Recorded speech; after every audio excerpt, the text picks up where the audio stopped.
Olá, seja bem-vindo e bem-vinda ao Semana Legislativa, o nosso jornal com as principais notícias de São José dos Campos e da Câmara Municipal. Vamos aos destaques da edição de hoje? Balanço da sessão.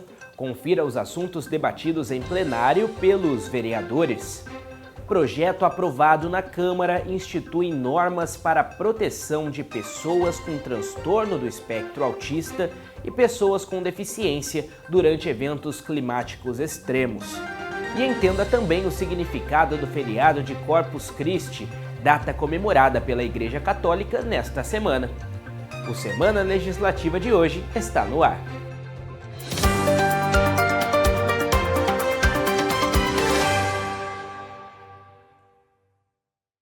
Começamos a edição de hoje com notícia do Legislativo. Na terça-feira, os vereadores realizaram a 28ª sessão do ano. No balanço você confere como foi o trabalho em plenário.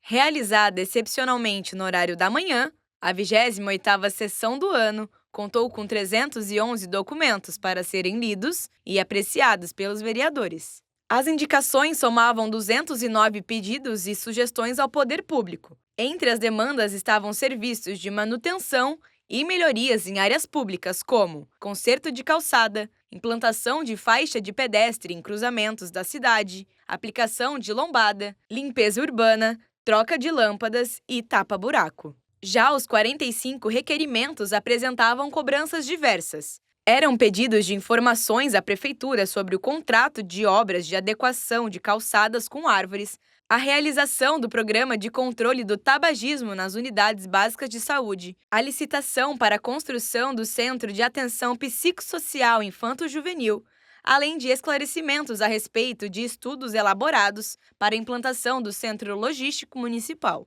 Durante o Pinga-Fogo, momento em que os parlamentares vão à tribuna para debater assuntos de interesse público, o primeiro orador, o vereador Sena, parabenizou o trabalho da Guarda Civil Municipal de São José dos Campos, que atuou em uma ocorrência de furto em um shopping da cidade e defendeu a importância de investimentos na segurança pública. Sena também alertou sobre ataques de cães de grande porte no município e pediu reforços na legislação municipal para assegurar a punição e conscientização dos tutores envolvidos.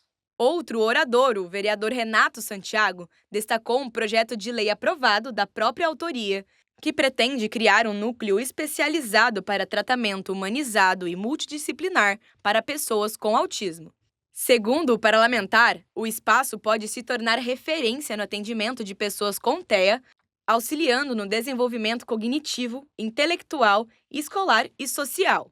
Renato também abordou o assunto do esporte e parabenizou atletas idosos de São José que competiram em um campeonato de futebol 60+. Já a vereadora Amélia Naomi criticou a decisão de o governo norte-americano anunciar tarifa de 25% nos produtos brasileiros. Segundo a parlamentar, a atitude estaria sendo motivada como forma de retaliação a políticas públicas nacionais positivas, a exemplo do PIX. Amélia também citou notícias sobre avanços econômicos e sociais no país e defendeu o trabalho do atual governo federal. No tema da saúde, o vereador Roberto Chagas fez cobranças ao poder público para atender a demanda de uma moradora que precisava de uma cirurgia de mama. Segundo o vereador, a Secretaria de Saúde tem o dever de apurar com maior cuidado as urgências da população para garantir acesso digno aos serviços de saúde. O vereador Rogério Dacazem citou a realização de uma sessão solene, proposta por ele, para parabenizar a Igreja Assembleia de Deus Missão pelos 85 anos de história em São José. O evento reuniu autoridades, lideranças religiosas e fiéis. Em um vídeo exibido em plenário, o vereador destacou o trabalho e a trajetória da igreja na cidade. As sessões da Câmara são realizadas todas as terças e quintas, com transmissão ao vivo a partir das 16h. Você pode acompanhar os trabalhos em plenário na íntegra no nosso canal do YouTube.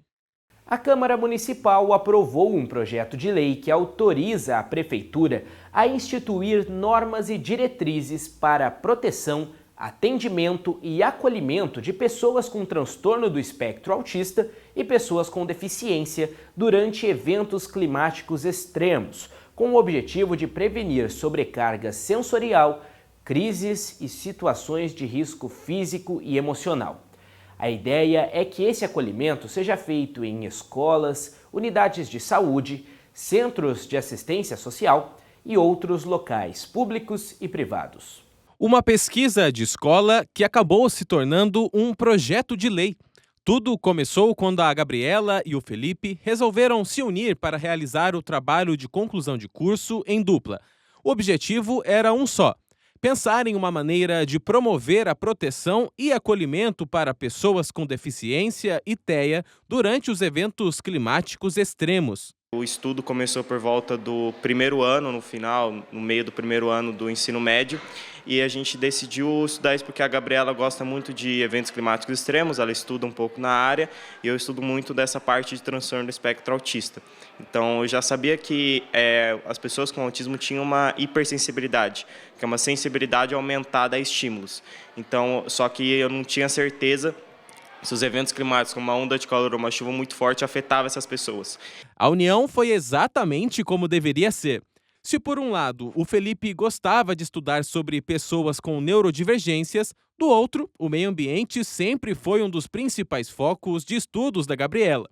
E as pesquisas relacionadas aos eventos climáticos mostraram que pessoas com transtorno do espectro autista tinham mais chances de desenvolver crises durante fortes chuvas ou outros eventos. A gente baseou nosso estudo em revisão bibliográfica e dividimos em 3 capítulos principais. O primeiro, a gente traz os conceitos iniciais dos eventos extremos, as causas, o que são e as formas que os eventos extremos se manifestam.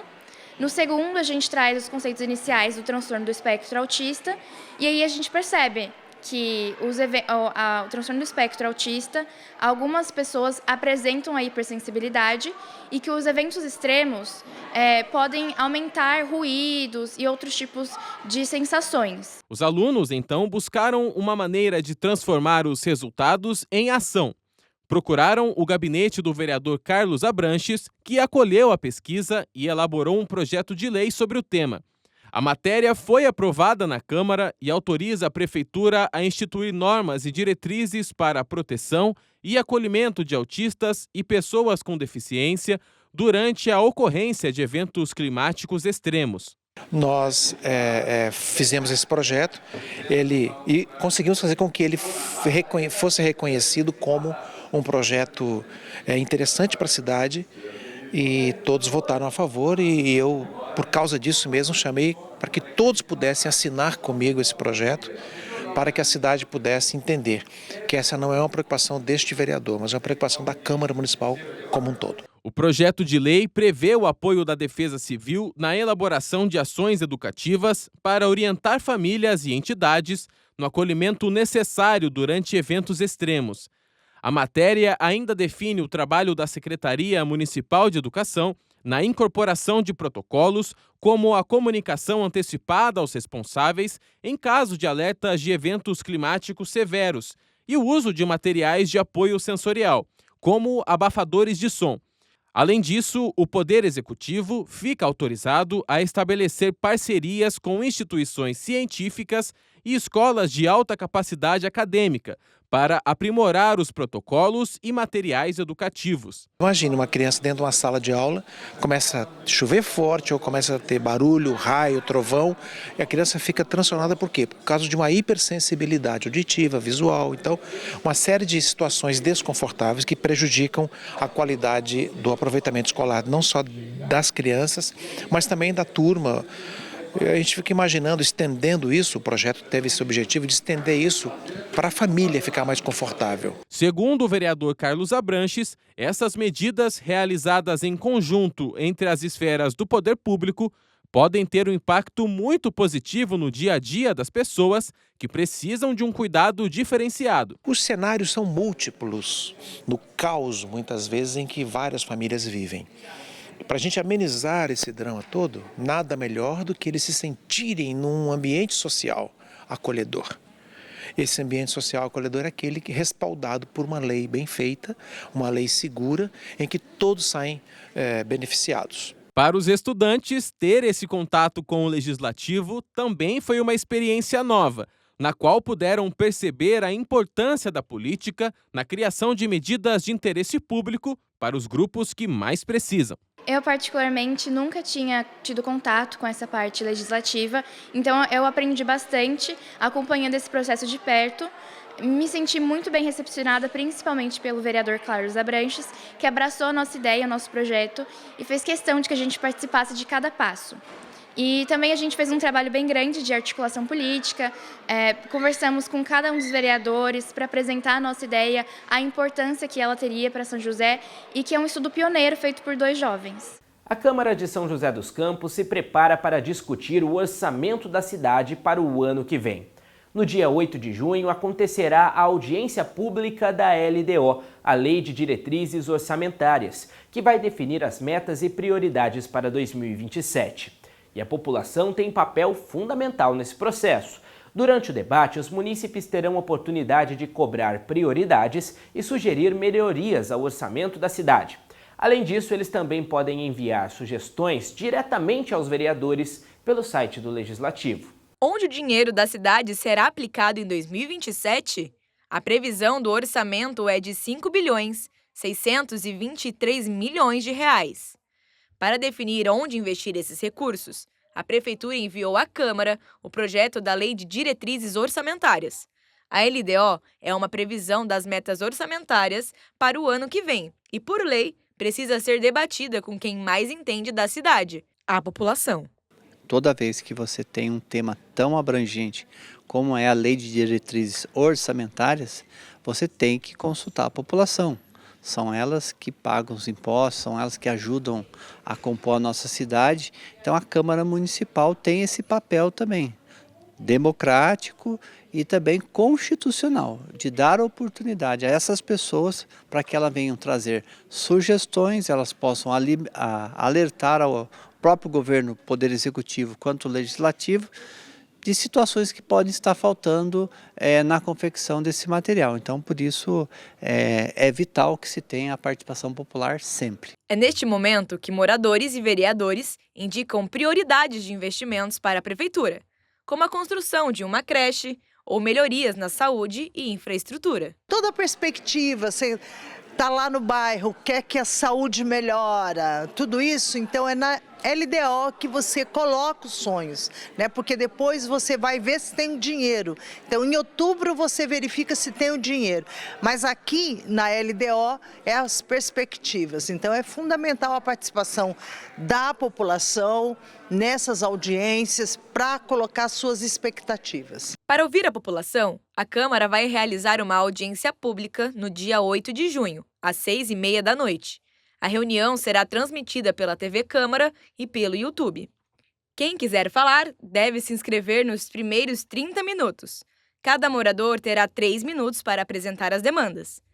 O regulamento também proíbe cartazes, faixas e dispositivos sonoros durante a audiência. Nem mesmo utilizar-se da voz alta, como gritar, berrar ou fazer qualquer tipo de ação que prejudique a ordem dos trabalhos. A ideia é que todas as pessoas sejam ouvidas. Para que elas sejam ouvidas, as outras precisam estar disponíveis para ouvi-las. Sobretudo os vereadores, que é quem vai tomar a decisão, eles vão tomar a decisão sobre o projeto. Quem não puder ir à Câmara pode participar pela internet. O site oficial da Câmara criou uma página especial sobre o tema. No espaço, é possível acessar o projeto original e um formulário para o envio de propostas. O prazo online termina no dia 10 de junho. É um instrumento muito interessante para que a população verbalize de forma mais clara aquilo que ela quer, o que ela sente a necessidade, o que está acontecendo lá na ponta da linha, na rua, nos serviços públicos, nos equipamentos públicos, nas escolas, nas UBS. Então, a participação popular nas audiências qualifica o trabalho dos vereadores e do Legislativo na votação e aprovação da LDO. As sugestões enviadas pelos moradores serão analisadas pelos vereadores durante a tramitação do projeto. A participação popular ajuda a mostrar problemas e demandas dos bairros que muitas vezes não aparecem nos relatórios técnicos. As contribuições também podem servir de base para emendas ao texto. Uma coisa é você ler os números, às vezes frios, as estatísticas. Outra coisa é você trazer pessoas e suas dores. Então ali você consegue fazer todo um intercâmbio dessas questões, debater com as pessoas, entender qual o problema e a partir da peça que você tem para discutir com os próprios vereadores ou com o próprio Poder Executivo, novas iniciativas surgem. Então isso é importante, essa participação popular. Ouvimos, como a gente falou, das dores da população, às vezes elas fazem o chamado enfrentamento com as estatísticas. Mas todo esse trâmite é uma corrida contra o tempo. O Legislativo tem um prazo rigoroso para avaliar, debater e aprovar as diretrizes orçamentárias do ano que vem. O projeto vota até a última sessão de julho. Então, até o dia 30 de junho, a LDO é votada. Intervalo agora aqui no Semana Legislativa e daqui a pouco a gente te mostra um projeto de lei aprovado pelos vereadores na área da inclusão. Até já!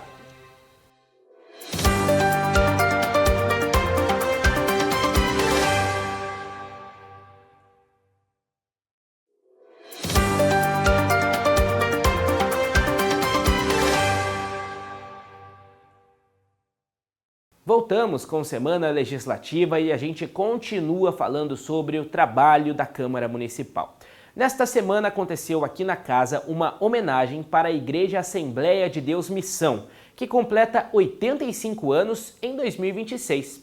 A igreja recebeu a medalha Cassiano Ricardo durante sessão solene. Plenário da Câmara lotado e ao som de orquestra.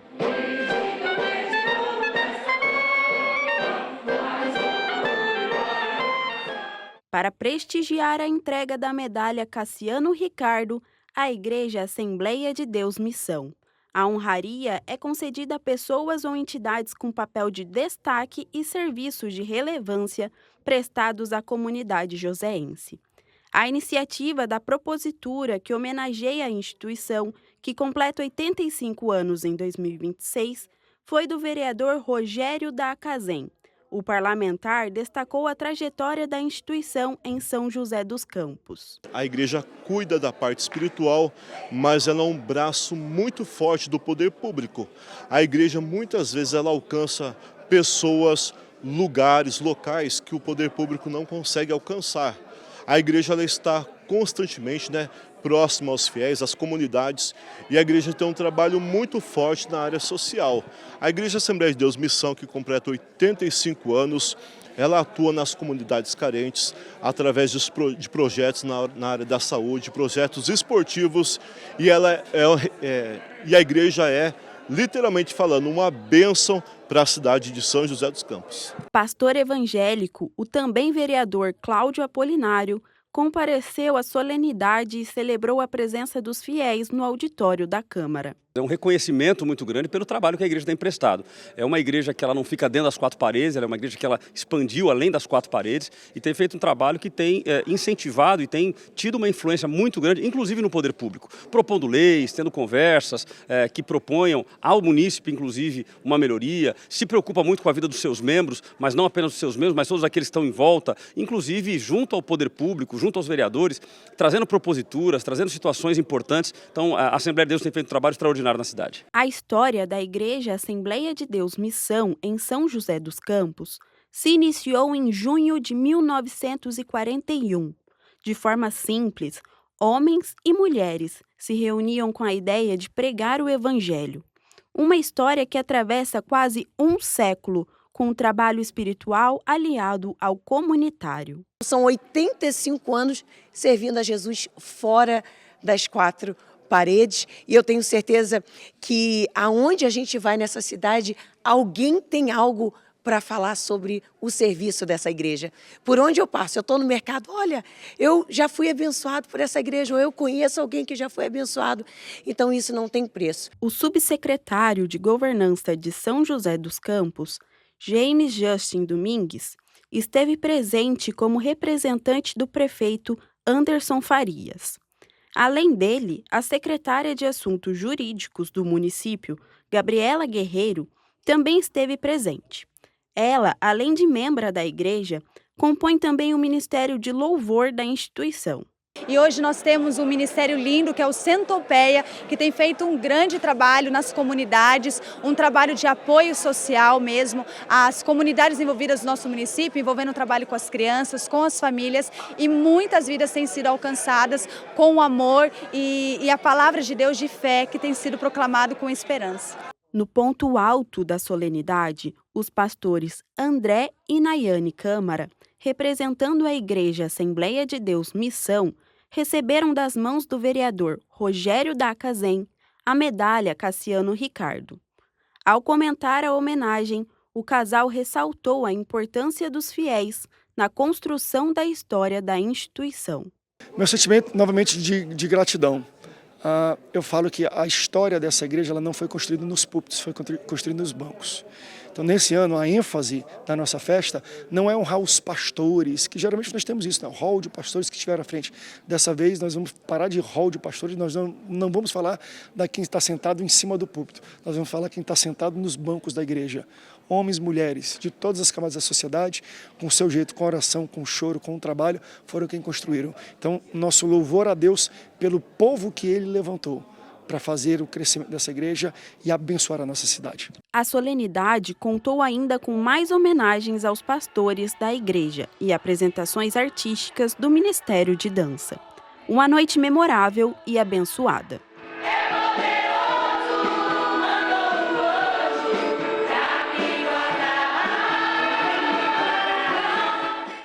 Outro projeto de lei aprovado pelos vereadores na área da inclusão cria o Dia Municipal da Conscientização da Síndrome de Down em São José dos Campos. Com a instituição da data no calendário oficial, o objetivo é fortalecer as políticas públicas de inclusão, incentivar o diálogo com a sociedade civil e garantir mais visibilidade às pautas que envolvem as pessoas com deficiência intelectual. O dia 21 de março passa a integrar o calendário oficial de São José dos Campos. A Câmara Municipal aprovou o projeto de lei do vereador Sidney Campos, que institui o Dia Municipal da Conscientização da Síndrome de Down. A medida busca ampliar a visibilidade da causa e fortalecer o debate sobre inclusão e respeito à diversidade. Para a gente fortalecer as políticas públicas na área da saúde, na área da educação, para quem tem aí o T21. Então a gente vem trabalhando muito aqui na Câmara Municipal para a gente dar visibilidade a esses moradores da nossa cidade de São José dos Campos. Mais que uma homenagem, a lei é uma ferramenta para cobrar melhorias e direcionar recursos. Segundo o autor do projeto, a nova data abre caminho para ações integradas entre a Câmara e a Prefeitura. A gente já despachou junto ao governo, a Prefeitura Municipal de São José dos Campos, os ofícios solicitando melhorias, tanto na área da educação, na área do esporte, lazer e também na área de infraestrutura para as pessoas que têm o T21 aqui no nosso município de São José dos Campos. A síndrome de Down não é uma doença, é uma condição genética que, de acordo com o IBGE, está presente em cerca de 300 mil brasileiros. Para instituições que atendem esse público, a criação da data representa mais visibilidade e oportunidades para fortalecer a inclusão. Isso é extremamente positivo, que a gente fortalece as políticas públicas, a Prefeitura consegue já focar mais nessa área, que já também é bem vista.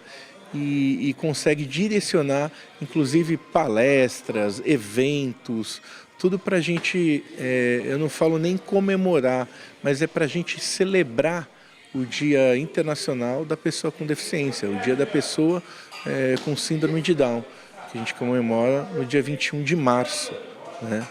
Faz uma alusão ao cromossomo 21 e eu tenho certeza que isso vai ser um ganho muito bom para os munícipes aqui de São José dos Campos. Na cidade, a ASIM faz esse trabalho de acolhimento há mais de 3 décadas. Hoje, a associação atende 160 famílias com oficinas de esportes, artes e informática. Atividades que garantem desenvolvimento e autonomia. Essas oficinas fornecem para eles o protagonismo, o empoderamento.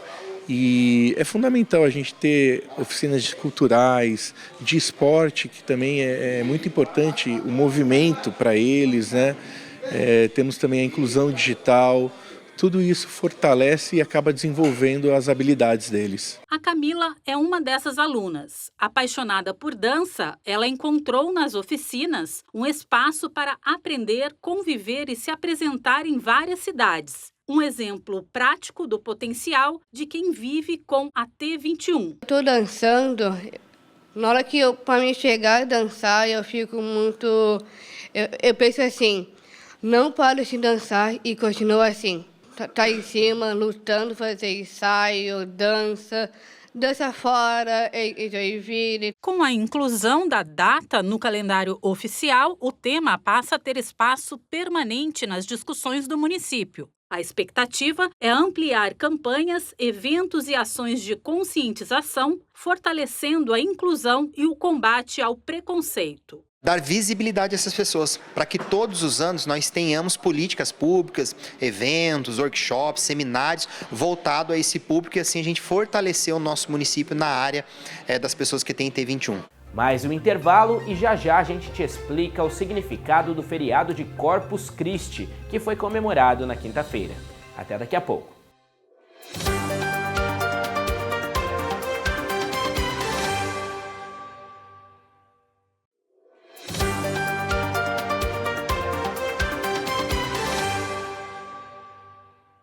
Voltamos com a Semana Legislativa de hoje para falar mais uma vez de um projeto de lei aprovado na Câmara, que instituiu o Programa de Defesa Pessoal para Mulheres em São José dos Campos.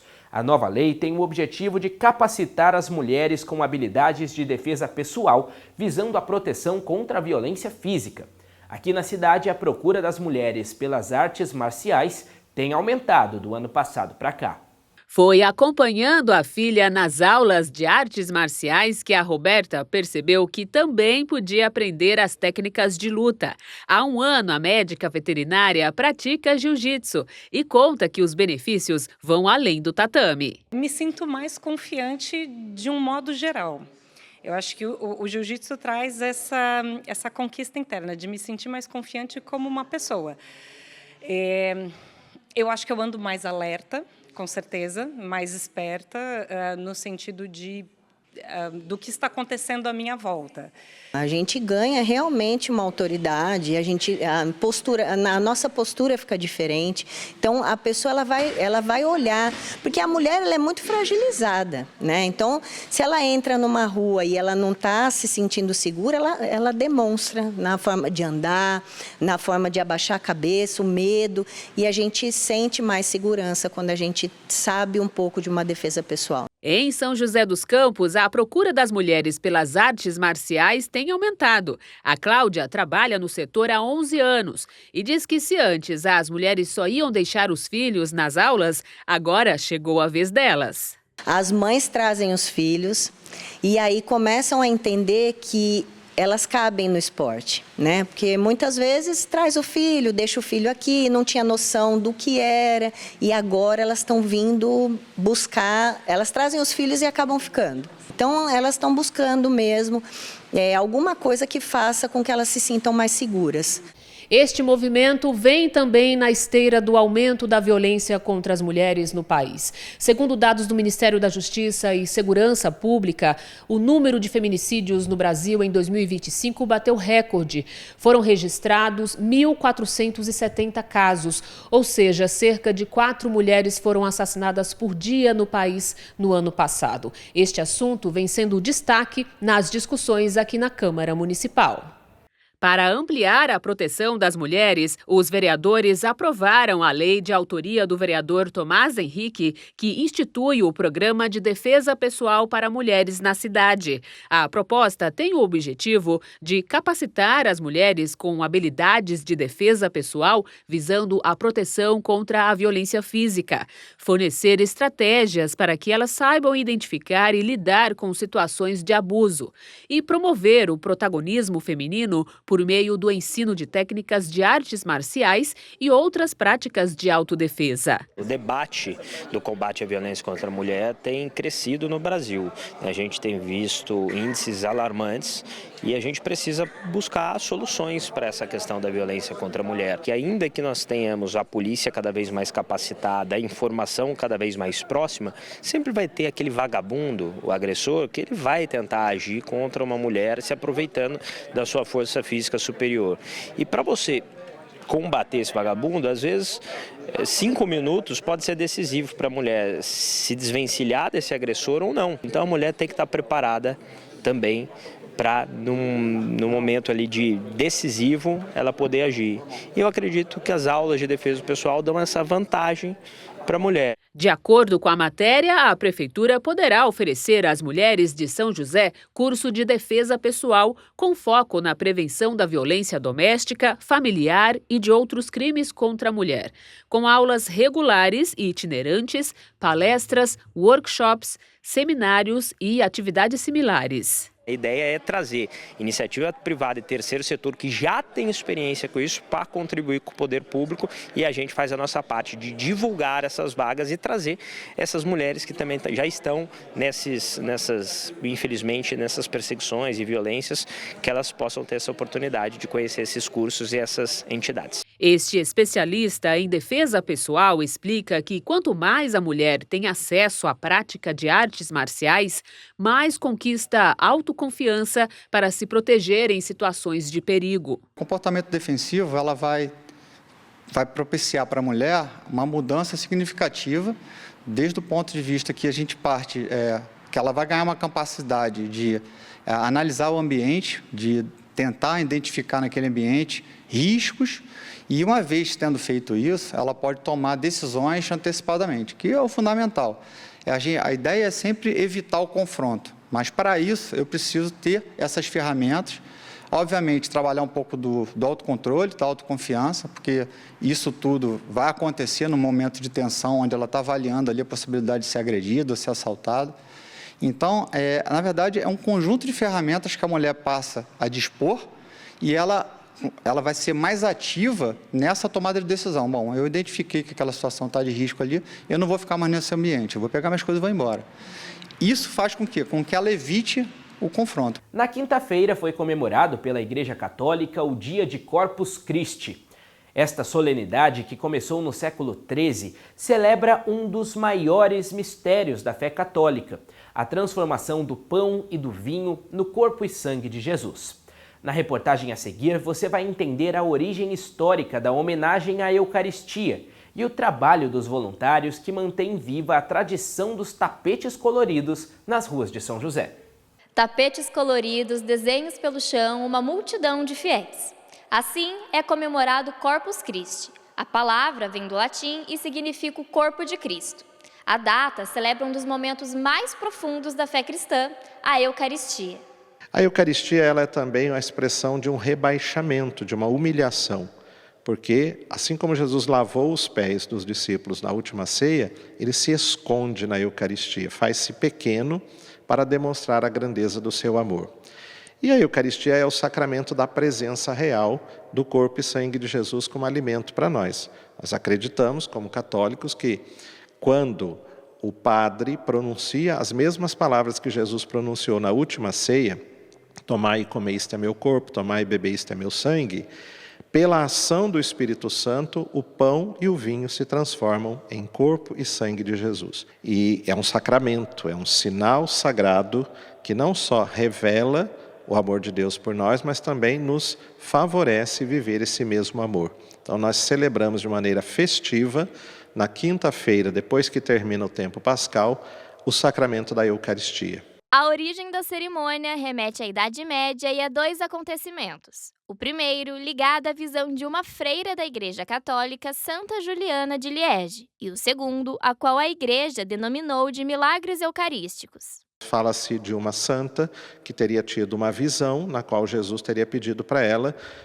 conversar com os padres, bispo, para fazer uma festa pública, a Eucaristia.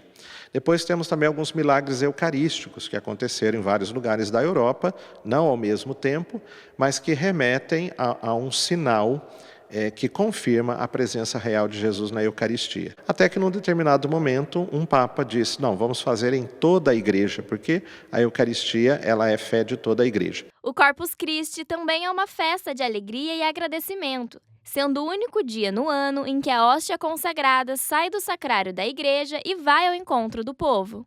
Porque nesta data nós celebramos de uma maneira pública, mostrando para todas as pessoas que nós cremos que ali não existe somente um símbolo, ali existe uma realidade, que nós acreditamos ser o corpo e o sangue de Jesus, do mesmo Jesus que viveu há 2000 anos, presente aqui entre nós, na forma do pão e do vinho. Os tradicionais tapetes coloridos servem de passagem o ostensório, objeto que carrega a hóstia. A montagem segue um trabalho cuidadoso de amor e fé que ultrapassa a madrugada nos dias que antecedem a cerimônia. Para a confecção são usados materiais como flores, serragem e borra de café. As imagens representam principalmente cálices, pão e vinho e a cruz. Muitas vezes a gente desenhava ali um coroinha, um cerimoniário, até o próprio cálice com a Eucaristia, o cálice e a hóstia, e alguns já traziam prontos, então a gente tinha uns moldes que sempre a gente colocava. Então, colocava o molde no chão e tampava com um pó, ou com pó de café, com cal, ou também a gente mesmo desenhava lá com giz, que costumavam desenhar, e aí a gente desenhava e ia então colocando, E desde criança ver isso, todo mundo se reunindo, acordando cedo para poder vivenciar mesmo esse momento. Então, as lembranças que eu tenho da minha paróquia são sempre muito boas, do povo reunido e do povo ali fazendo o tapete e também eu ali participando daquele momento. Acordar cedo no feriado ou até mesmo madrugar pode parecer um peso para muitos.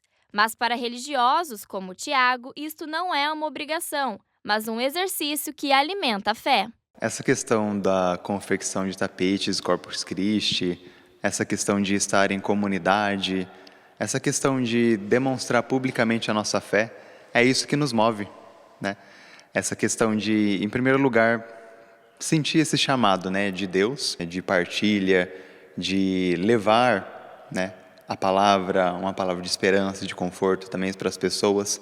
Isso também se demonstra através dessa nossa celebração de Corpus Christi, em que publicamente a gente professa a nossa fé, aquilo que é o sentido da nossa vida, da nossa existência, e estar em comunidade, estar com as pessoas, tudo isso é uma alegria. Às vezes até acordar 4 horas da manhã para ir lá. Para os católicos, a celebração de Corpus Christi significa que Cristo continua abençoando a todos, servindo de exemplo de amor e fé. Viver da Eucaristia não é só cultuar a presença eucarística sacramental, mas ir ao encontro do outro, partilhando a vida, colocando-se junto dele, partilhando o pão, para que ele tenha mais vida. Nisso a gente vive a Eucaristia encarnada no nosso dia a dia. E assim encerramos o Semana Legislativa de hoje. Obrigado por acompanhar mais uma edição do nosso programa. Para rever as reportagens e ficar por dentro da nossa programação, é só acessar o YouTube em @TV Câmara SJC. Até a próxima. Tchau, tchau.